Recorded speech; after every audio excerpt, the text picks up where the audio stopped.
ለእናንተ ልነግር ድፍኔ ቤተሰብ አባል ቃል ለሰማይ ቃል ለምድር አያውቀውም። ገንዘቤን ከፍዬ ልወልድ ሞክሬያለሁ።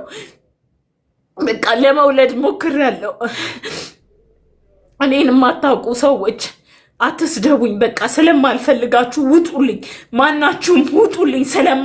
ስለማታስፈልጉ ማንንም የማሳፍረው የቤተሰብ አባል ሲሆን ነው። እናንተ በእኔ መዋረድ አትችሉ። ምክንያቱም አላቃችሁም፣ አታውቁኝም። ውጡልኝ ከዚህ። በቃ ምንም አይነት ኮመንት አትስጡኝ።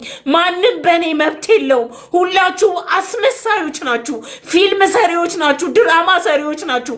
አርቲፊሻል ማንነት የለበሻ እንዲህ ለብሳችሁ እንኳን የምትቀርቡት ቲክታክ ላይ ይዛችሁ የምትመጡትና ውስጥ ያለው ማንነታችሁ በራሳችሁ ማንነት ሶስተኛ ሰው ሁለተኛ ሰው በህይወታችሁ ሳይገባ ከኋላና ከፊት የተለያያችሁ ሰዎች ናችሁ።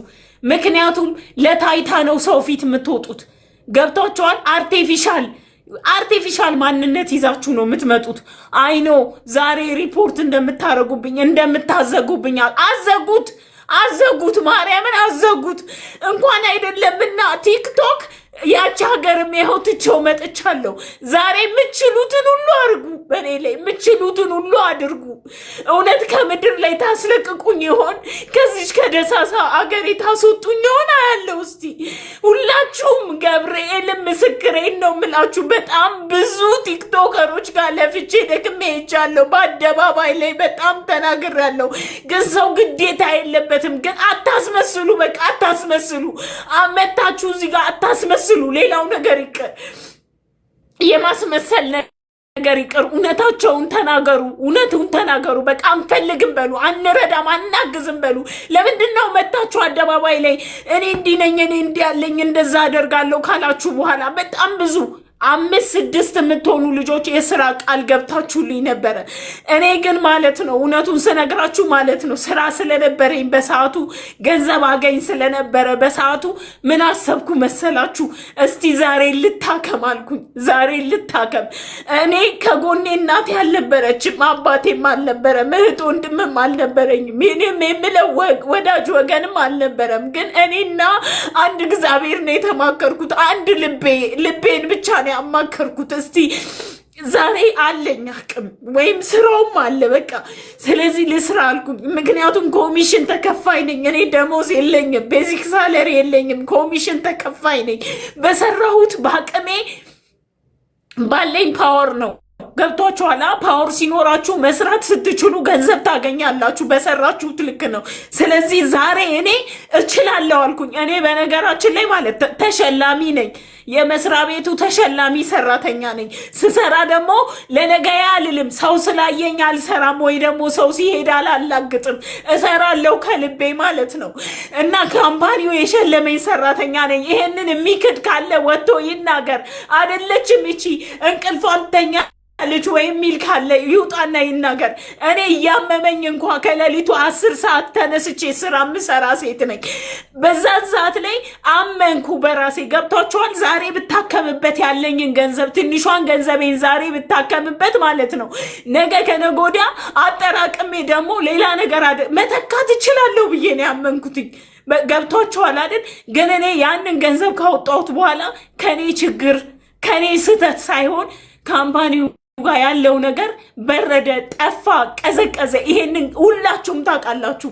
መቼም እርግጠኛ ሁኑ ያ ሁሉ ገንዘብ ወይ ተበልቶበት ወይ ጌዳውን ብዬበት አልጨረስኩት አይደል እንዴ? እኔ ዱባይ ስኖር ለዘመናት ኢቨን ኢንጆይ ሳረግ እንኳን የምታውቁኝ የላችሁም። ኢንጆይ እንኳን ማረግበት ጊዜ አልነበረም አይደል እንዴ? ምንም ነገር የምረጋጋው ነገር የለም።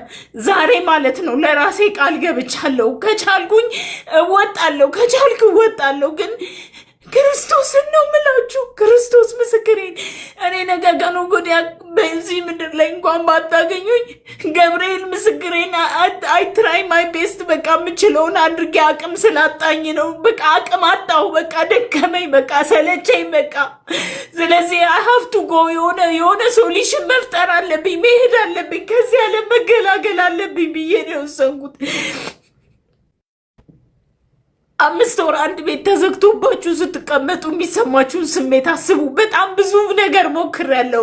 የስም ማጥፋት ወንጀል ብቻ ነበረ። በየቀኑ ስድብ ብቻ ነው የሚመጣልኝ። የራሴ የምላቸው ሰዎች እንኳን ቁጭ ብለው ለእኔ ተንኮል ነበር የሚሾርቡልኝ። እውነተኛ ወዳጆች የምላቸው እንኳን ፊታችሁን አዞራችሁብኝ። ችግር የለውም። እኔ ዛሬ ማለት ነው እግዚአብሔር ምስክሬን እላችኋለሁ፣ እግዚአብሔር ምስክሬን እላችኋለሁ። የመጨረሻ ብዬ ነው ለራሴ የወሰንኩትኝ። ለቅዱስ ገብርኤል ነግሬው መጣሁ። አትከፋብኝ አምላክ ያልኩትኝ። ምናልባት አንድ ውሳኔ ቢያንስ ለራሴ ክፋት አይስጠኝ። አይኖ ለራሴ ክፋት አትስጠኝ ብዬዋለሁ። ለሰው ሳይሆን ለራሴ ክፋት አሳልፈ አትስጠኝ ብዬዋለሁ። ምክንያቱም እኔ ተስፋ ቆርጫለሁ። እግዚአብሔርን በጣም ሞከርኩ። በጣም ብዙ ጊዜ ሆነኝ ስሞክር እንዴ እኔ እኮ 47 ዓመቴ ነው። እናንተ 47 ዓመት እኮ ነው። እንደ አዲስ እንደገና ተመልሻው ስሜዶኝ መስራት የምችልበት ጉልበት ቢኖረኝ አደርገዋለሁ። እመኑኝ አደርገዋለሁ። ግን ሞያም አለኝ። እንዴ ሞያ ይዤ ለምንድን ነው አንድ ሰው ለእኔ ፊቱን ማዞር ያቃተው? ለምንድን ነው? እኔ ግን አንድ ነገር ልጠይቃችሁ እስቲ በእናታችሁ። በተለይ ክፋትን ይዛችሁ የምትሰድቡኝ ሰዎች ከኔ ምንድን ነው የምትፈልጉት? ምን አድርጋችሁ ነው? ከዚህ በፊት ታውቁኛላችሁ? በየትኛው ምድር ነበር የምንተዋወቀው እኔና እናንተ? ችግር የለውም። እኔ ሚውት አደርጋችኋለሁ። የምትሳደቡትን እንደዚህ የሚያለቅስ ኢሞጂ ምናምን ቢያንስ ትንሽ ደቂቃ ልቆይበት፣ እዚህ ጋር የውስጤን እንኳን ላውራበት። ሌላ ነገር የምፈልገው ነገር የለም። ምድረ አስመሳዮች ነው የምላችሁ። አስመሳዮች አለን የምትሉ ሰዎች፣ በዋትሳፕ የምትገቡ ምናምን የምታወሩ ሰዎች ሁላችሁም ማስመሰልና ድራማ ፊልምን የያዛችሁት ሌላ ነገር አይደለም። ምን ሆነ መሰላችሁ? ላይቭ ላይ እየገባው እያለ ገቡ ማለት ነው 2-3 ሰዎች። አንድም ሌላ ሰው ነበረ፣ በእርግጥ ከኔ ጋር የቆመ ሰው ነበር እና መተው እኛ ላንቺ ልናግዝሽ ነው የመጣ ነው፣ ደሞዝ 6,000 እየከፈልሽ ትሰሪልናለሽ አሉኝ። ያን ቀን ማለት ነው እግዚአብሔርን ነው የምላችሁ ማታውን ሙሉ ሳመሰግን ያደርኩት።